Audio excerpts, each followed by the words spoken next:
Let me ask you about a couple teams now. Obviously, you'll, like everybody, all of us, you'll come out with your predictions as we move into the spring and into the summer. But just a flyover here, this will be, and it already is, the most anticipated offseason for Ole Miss football in this state since probably Eli Manning's senior year, and maybe even bigger than that. When you look at all of the publications and all of the way too earlys, has Ole Miss in the college football playoff, coming off an 11-win season, victory over Penn State in the Peach Bowl. Lane Kiffin returns the majority of this roster.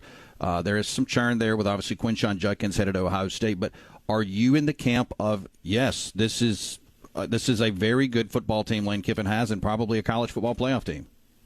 Yeah, without question. Without question. And they probably were last year, even if you subtract Quinshon Judkins from that team. I think they probably still would be a 12-team playoff qualifier. But what they did through the portal, man, I mean, Lane Kiffin just doing Lane Kiffin things, going Sure. in there and treating it like a target and finding what he wants and just kind of, we'll get a defensive lineman here, we'll go get ourselves a Juice Wells there, and just continuing to build that thing into a battleship. And I think Walter Nolan, we did our most impactful players in the SEC, race today on our show. And Walter Nolan, to me, is just like signifying what Lane Kiffin talked about after that Georgia game, saying, hey, the difference with us right now between Georgia is they have double-digit 5-stars, and he's like, I think we have one.